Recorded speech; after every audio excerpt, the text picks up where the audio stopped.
We are in Champions League, man. That was my next Dilly din, dilly dong, come on. Encara Messi, encara Messi, encara Messi, encara Messi, encara Messi, encara Messi, encara Messi, encara Messi, encara Messi, encara Messi, encara Messi, gol, gol, gol, gol, gol, gol, gol, gol, gol, gol, gol, gol, gol, gol, gol, gol, gol, gol, gol. Into Sheringham, and Solskjaer has won it.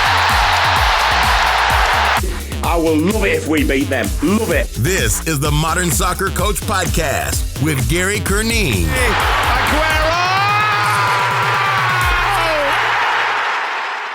Hello, welcome to the Modern Soccer Coach Podcast. My name is Gary Kerneen.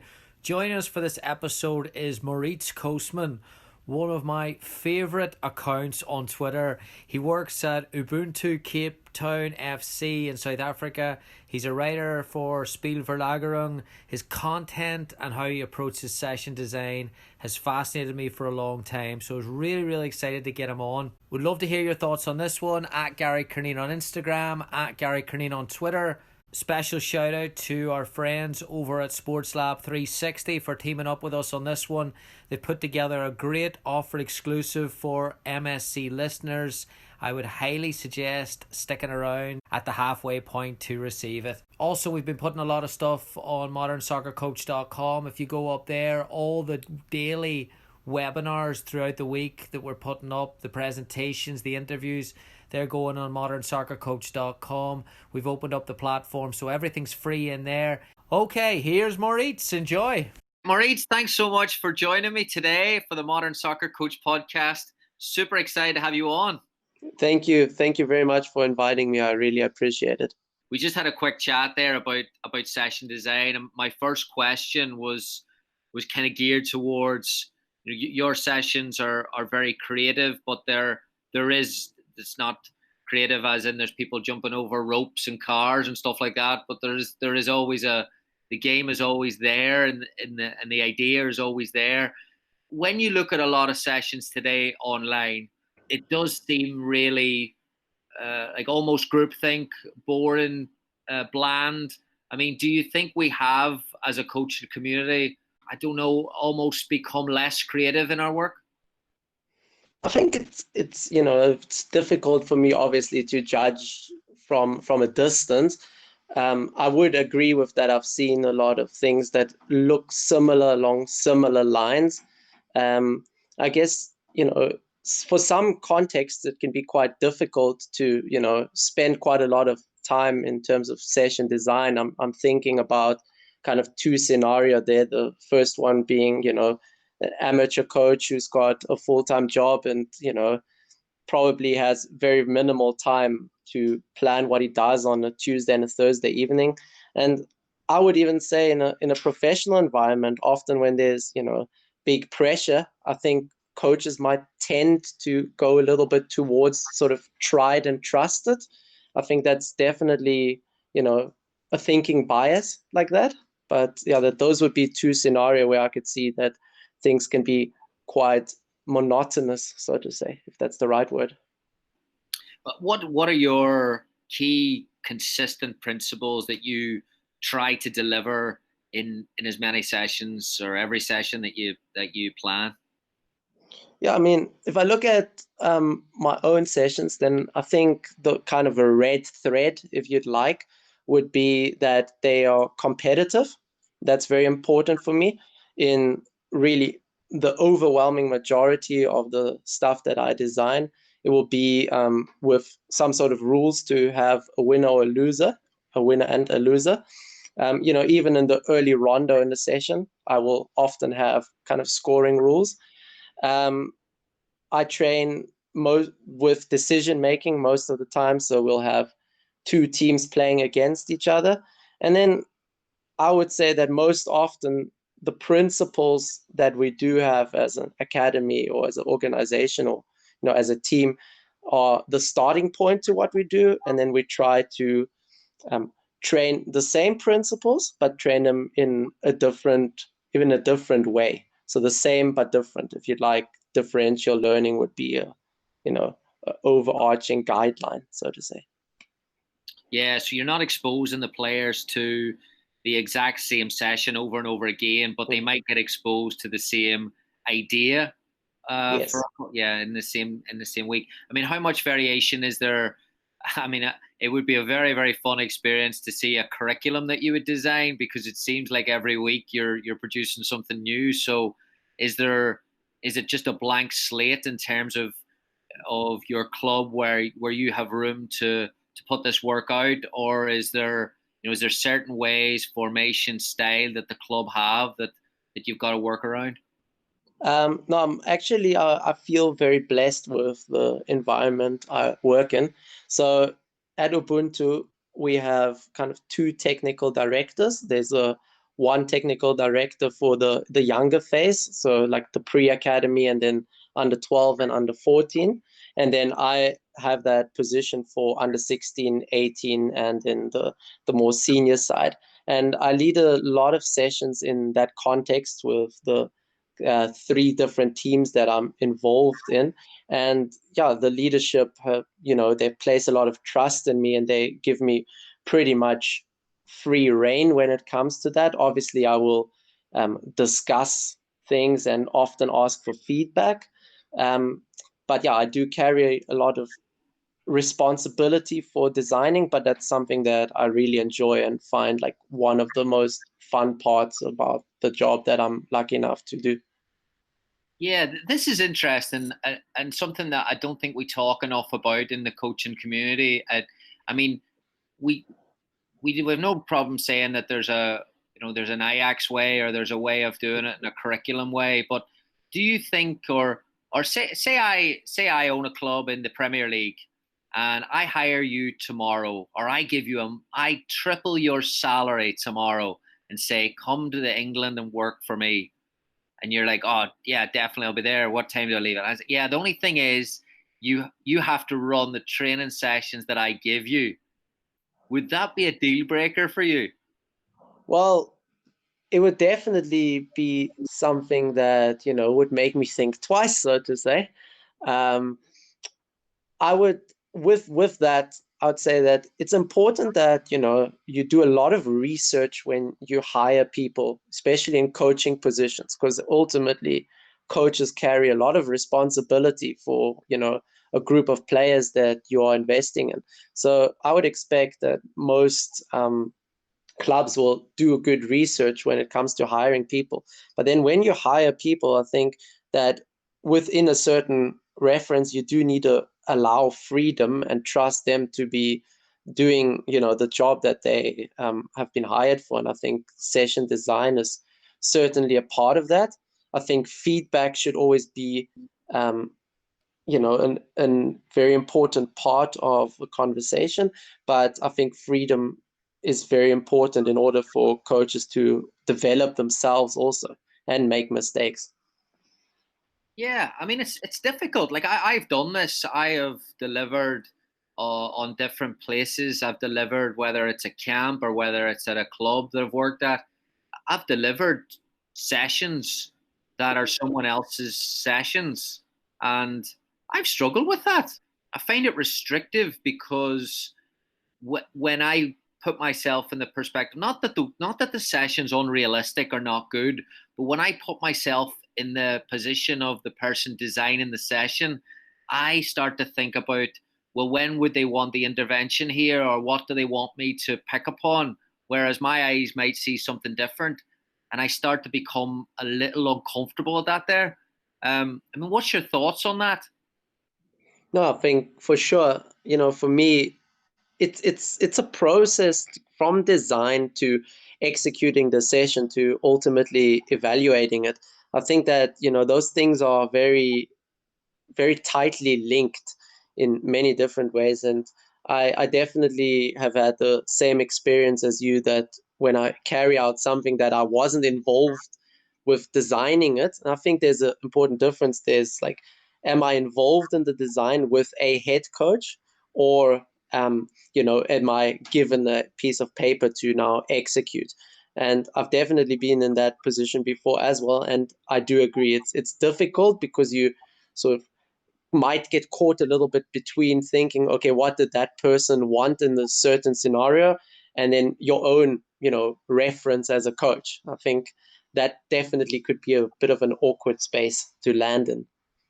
Awkward's a great word. I feel as if I'm wearing someone else's clothes when I'm doing it. Like I really feel as if, I'm having to, and I know I probably am over analyzing it, but I feel that and I've had it another way as well. Like I've had on one occasion, I've had a session. I won't say where it was, but I've looked at it and said, I can't put my name to this. Like I don't want to be associated with this exercise.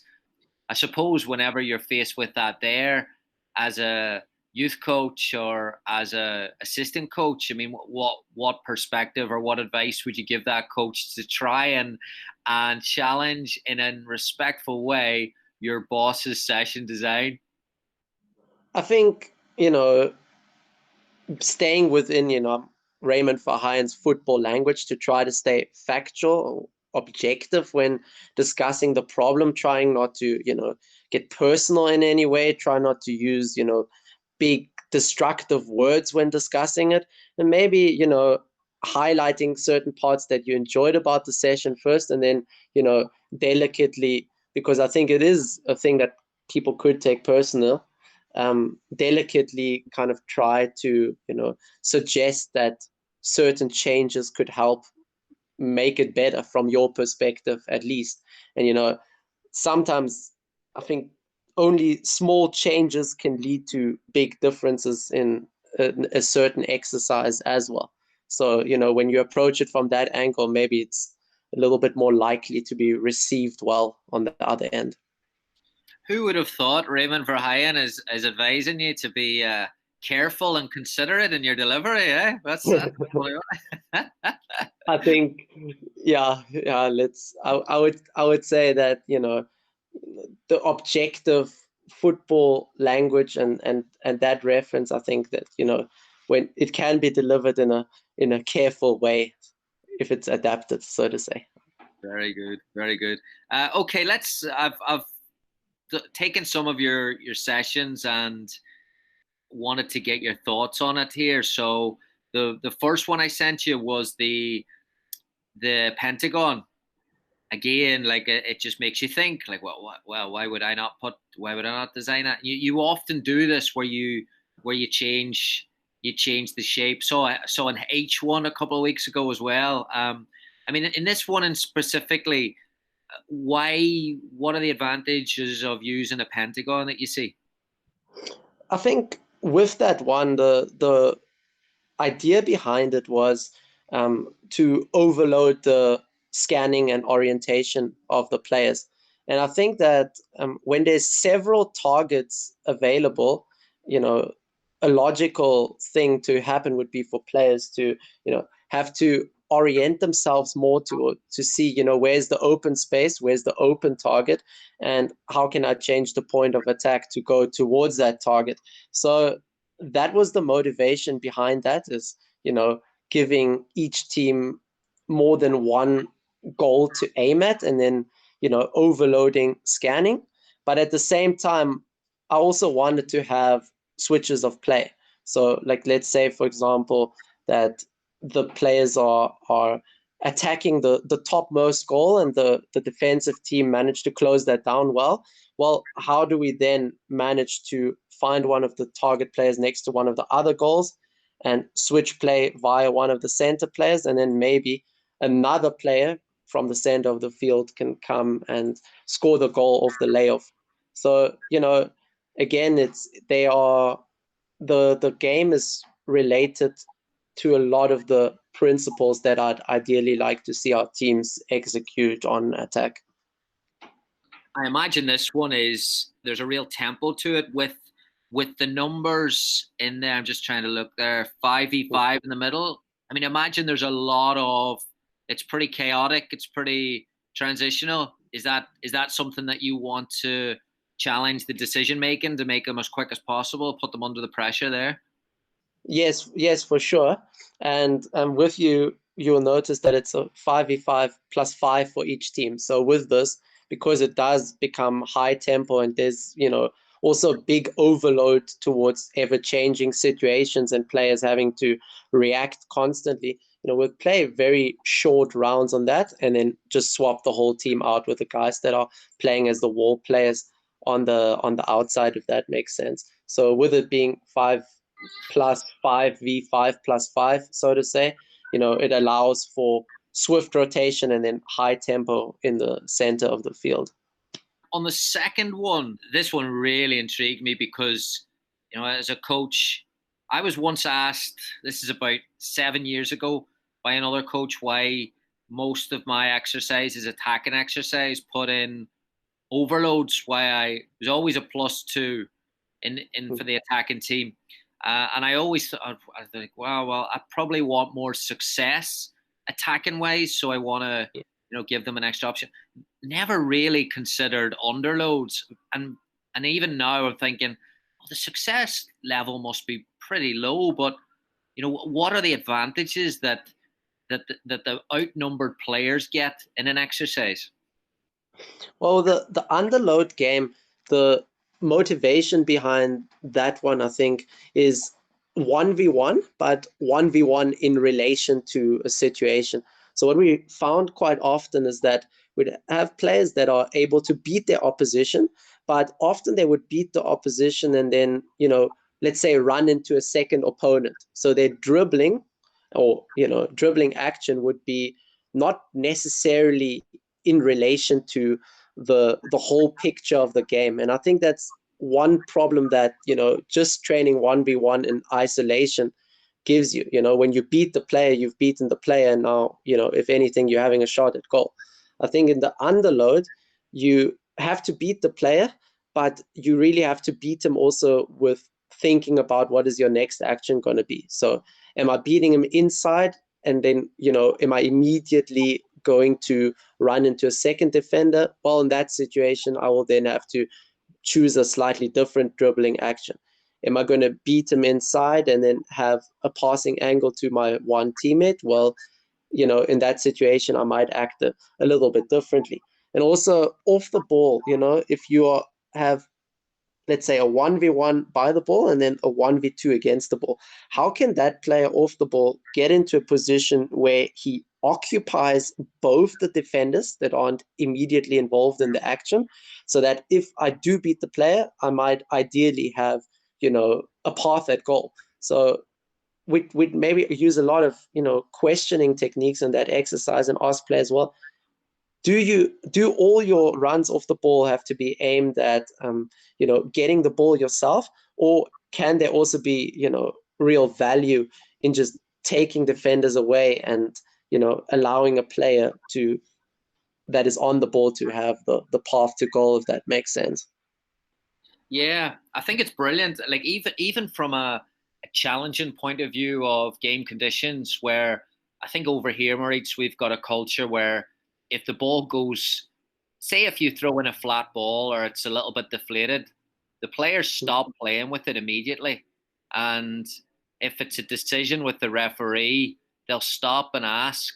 And if it's, if someone goes down hurt, or not seriously, but someone gets a little knock, the game stops because the team's down.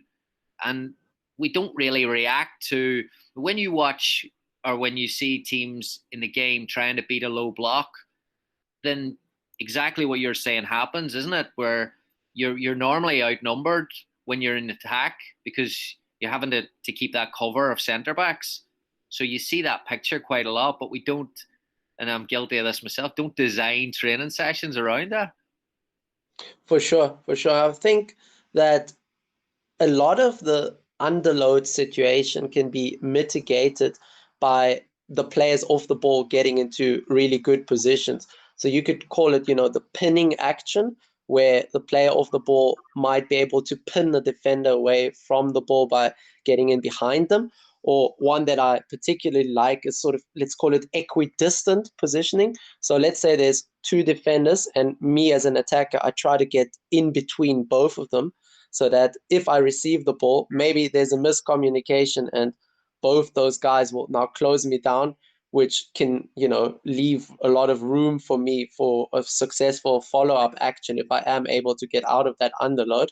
So, these things, I think, they are very sort of easily trainable in an underload scenario. And what I actually found with that particular scenario is that players actually had quite a lot of success with it. And funnily enough, they also really enjoyed it a lot. So we'd play for really short intervals, give each, attacking two a couple of chances to go at the defending three.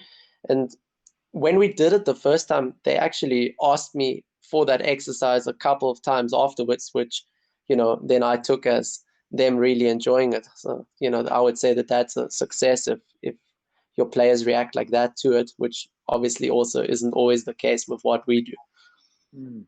The third one is, it made me think of, this balance between attack and structure and then freedom. So you've got the game that's conditioned with the zones, with the vertical channels. I wanted to ask you, in this case, how can a coach then, when you're coaching this or when you're designing this, how do you get that balance of freedom and structure when you're coaching the attacking side of the game? Actually, with that we use that for the first time at a time of the season when we were, off season after the season, before school ends, if that makes some sort of sense. So during that time, we would have one session a week where we'd have quite a bit of conditioned games like this, and where I'd actually consciously try out a lot of new things.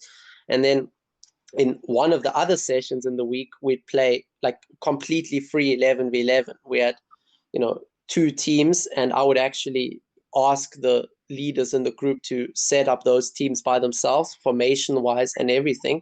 So during that time, we had a strong contrast, like sometimes where they really had to think a lot, where the games were quite complex, and then another time where they were completely free to make their own decisions. So this game, what I'd say about it is, how I'd go about coaching it is asking the players, okay, well, what are you allowed to do? And then, that will normally be certain principles that we'd want on attack. And then asking them, okay, in this situation, how, for example, could you move off the ball so that we can create an up back through moment?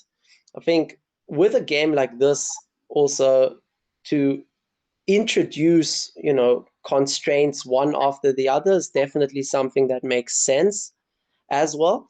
But then at the same time, if it does become a little bit too restrictive, I think there is, good thought in opening it up a little bit, or, for example, allowing certain runs from the middle zone into the final zone, stuff like that, if that makes some sort of sense. Just take a quick break here. As we've all seen, the creativity from coaches has certainly been the silver lining of the current circumstances as we're continuing to look for ways to foster enjoyment and development within our players during this time. I also understand that many of us are facing the challenge of keeping things fresh and exciting for them. So about 2 months into this remote world, skills, competitions, Zoom calls, group workouts, film analysis sessions, etc., can easily become routine and even a bit stale. If you feel like you've started to experience this with your team and your club, and you need some new ideas and new channels to develop and communicate with your players, Sports Lab 360 is a perfect solution.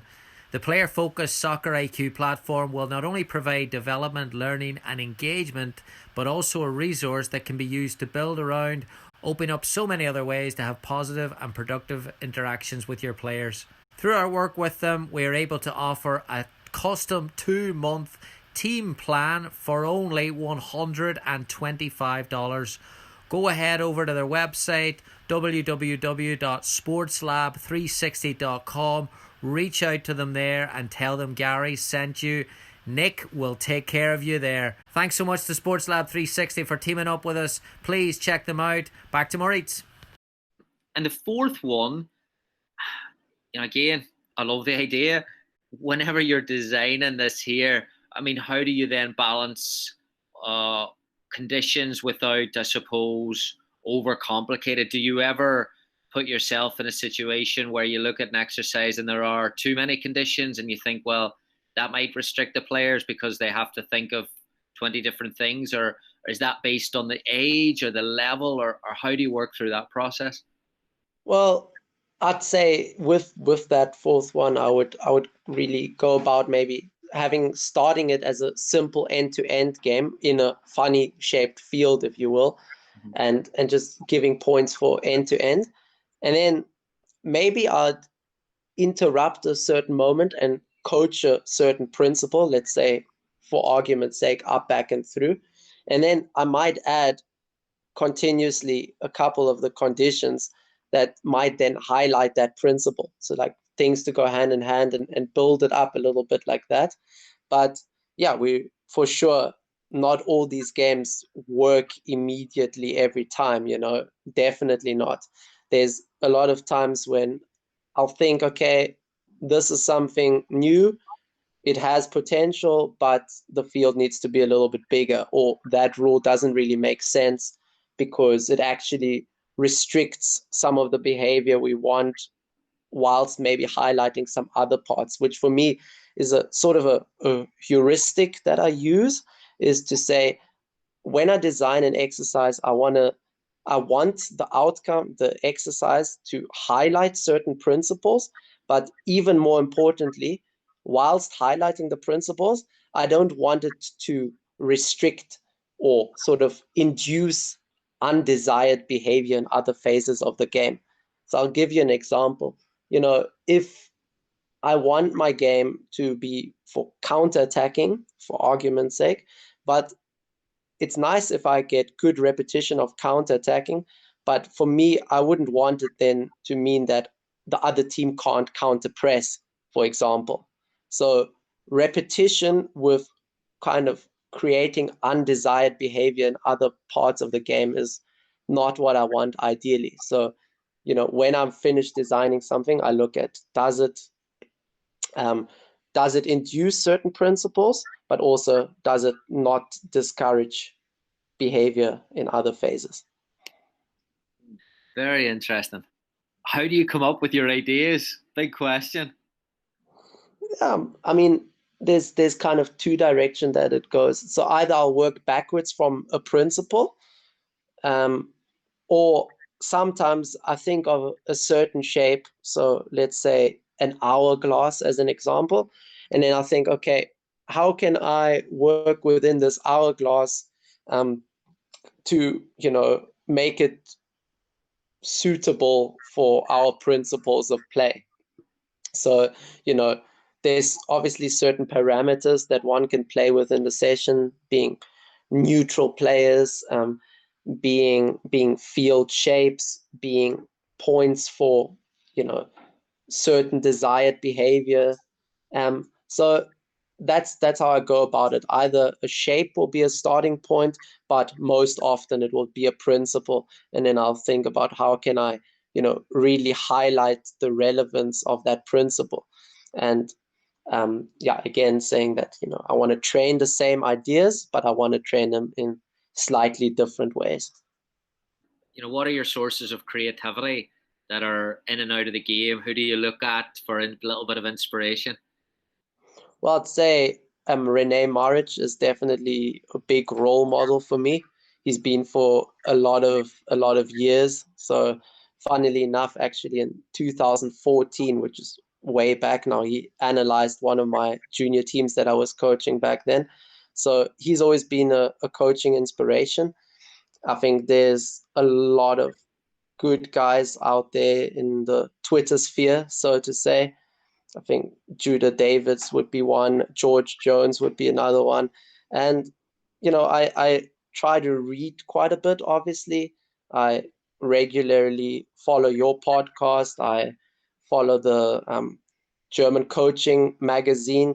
And often I will see stuff in there that I like and I think is an interesting idea, but then maybe I'll want it slightly different for how we do it, and then I'll adopt it and adapt it, so to say. Another source of kind of inspiration for me would be that before I went into coaching soccer full time, I was actually coaching a little bit of cricket, athletics, and hockey in South Africa as well. So I actually think in the long term that that's something that, is helping me, not only in terms of designing things, but also in terms of handling different ages and different groups. Yeah, we've seen that in the podcast a few times. People that have been exposed to a different sport or even a different profession, they come in with innovation. They come in with a little bit more of maybe a commitment to ideas, rather than sometimes by growing up in the game, you sometimes take an idea and say you're open to it, but you don't follow through with it. Whereas working in other areas, it seems to be there's a belief that you can not just be open-minded, but you can be more open to processes as well. No, I agree with you. I think there's, a lot of interesting literature that has come out in the last year on that as well. I think I'm reading the book Rebel Ideas at the moment.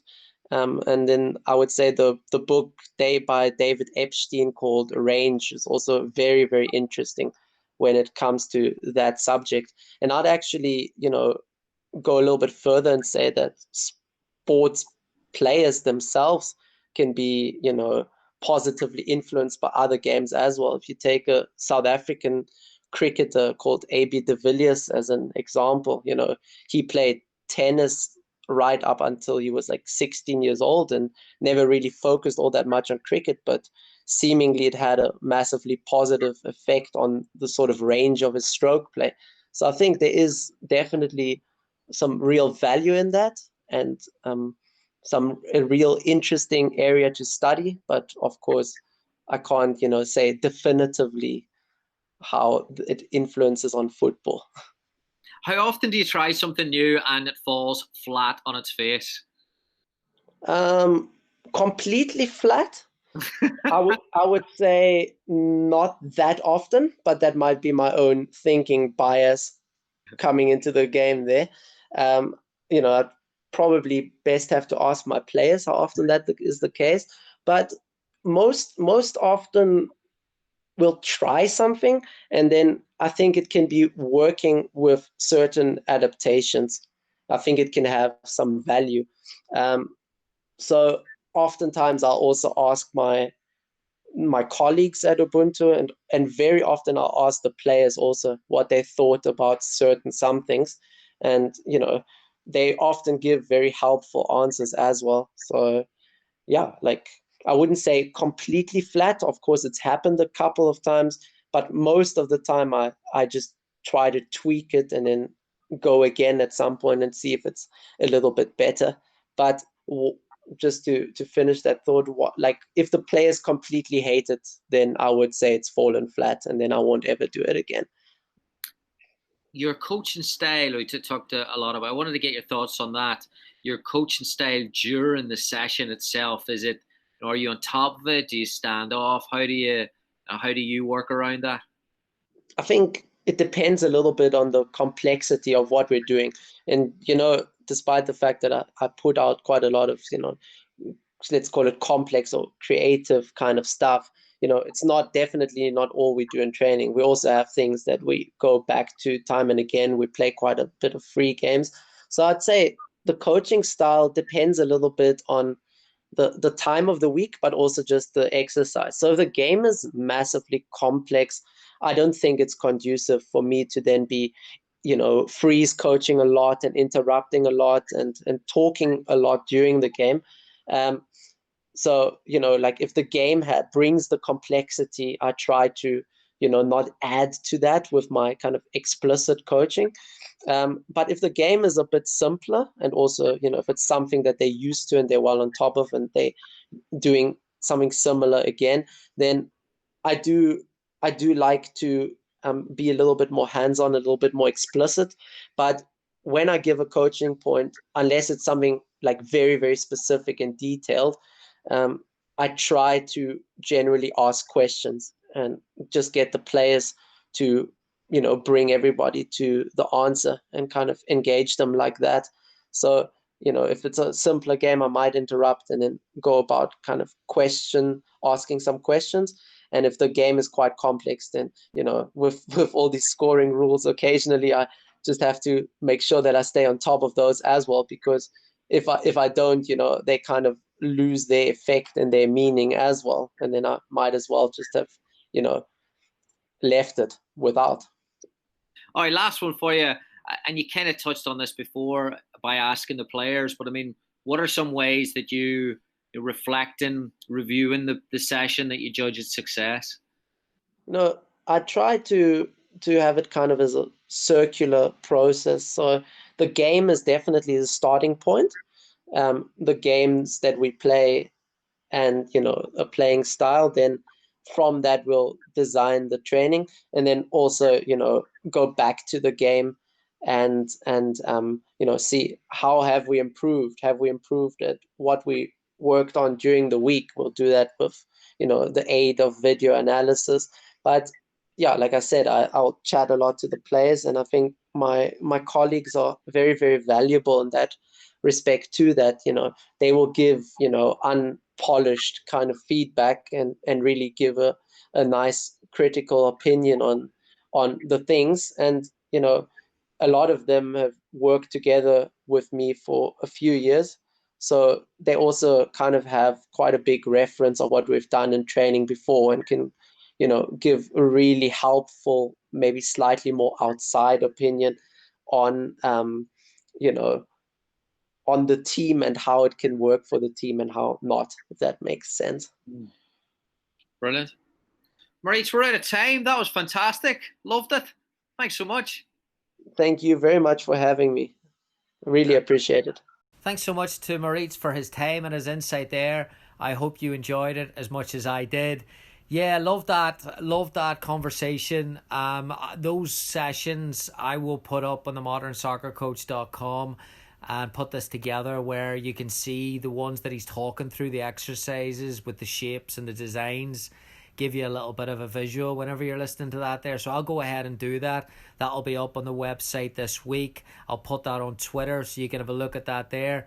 But a big takeaway for me was, which I wasn't surprised about, because the detail that he works, the tactical approach to his session design, knowing the way behind what he was doing and that circular process that he talked about, I thought was fascinating.